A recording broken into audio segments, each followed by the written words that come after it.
പെട്ടെന്ന് ഉണ്ടാക്കി കഴിക്കാൻ പറ്റുന്ന സ്വാദിഷ്ടവും രുചികരവുമായിട്ടുള്ളൊരു ഭക്ഷണം ഏതാണ്? അത് ഇൻസ്റ്റൻറ്റ് ന്യൂഡിൽസാണ്. ഇപ്പം ചിലപ്പോൾ നമ്മൾ പുറത്തൊക്കെ ജോലി ചെയ്യുന്ന സമയത്ത് നമ്മൾ ഇതിങ്ങനെ ഇൻസ്റ്റൻറ്റ് ന്യൂഡിൽസ് പെട്ടെന്ന് ഉണ്ടാക്കി കഴിക്കുന്ന ഒരു സ്വഭാവമുണ്ട്. ഇതിങ്ങനെ സ്ഥിരം കഴിക്കുന്നത് കൊണ്ട് വല്ല പ്രശ്നമുണ്ടോ? ഉണ്ട്. ഇത് നമ്മളുടെ ഹൃദ്രോഗ സാധ്യതയും പക്ഷാഘാതം ഉണ്ടാക്കാനുള്ള സാധ്യത ഒരുപാട് വർദ്ധിപ്പിക്കുന്നു എന്നുള്ളതാണ്. എന്തുകൊണ്ടാണ്? മിക്കവാറും ഇൻസ്റ്റൻറ്റ് ന്യൂഡിൽസിലൊക്കെ ഒരുപാട് സോഡിയം അടങ്ങിയിട്ടുണ്ട്, പിന്നെ ഒരുപാട് അൺഹെൽത്തി ആയിട്ടുള്ള ഫാറ്റും അടങ്ങിയിട്ടുണ്ട്. ഇത് രണ്ടുമാണ് ഇവിടെ വില്ലനായിട്ട് പ്രവർത്തിക്കുന്നത്. അപ്പോൾ അത് ബ്ലഡ് പ്രഷർ കൂട്ടാനും ഇതുപോലത്തെ രോഗങ്ങൾ വരാനും അതൊരു കാരണമാവാൻ സാധ്യതയുള്ളതുകൊണ്ടാണ് വല്ലപ്പോഴും ഒക്കെ കഴിക്കാം. ആഴ്ചയിൽ ഒരിക്കലൊക്കെ വേണമെങ്കിൽ ഒന്ന് കഴിക്കാം, അല്ലാണ്ട് റെഗുലർ ബേസിൽ നമ്മൾ കഴിക്കരുത്. പിന്നെ ഈ ഇൻസ്റ്റൻറ്റ് ന്യൂഡിൽസിൽ മറ്റൊരു സംഭവമുണ്ട്. ഇതിൽ റിഫൈൻഡ് കാർബോഹൈഡ്രേറ്റ്സും പിന്നെ അൺഹെൽത്തി ആയിട്ടുള്ള ഒരുപാട് അഡിറ്റീവ്സും അടങ്ങിയിട്ടുണ്ട്.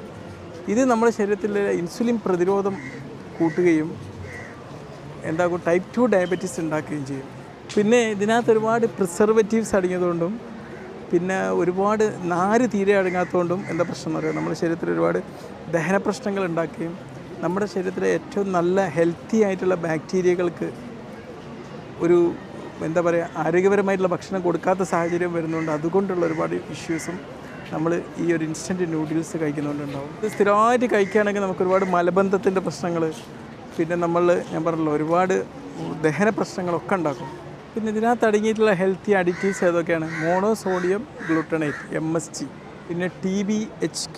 ഈ അഡിറ്റീവ്സൊക്കെ എന്താണെന്ന് പറയുക ദീർഘകാലമായിട്ടുള്ള ഒരുപാട് ആരോഗ്യ പ്രശ്നങ്ങൾ ഉണ്ടാക്കും.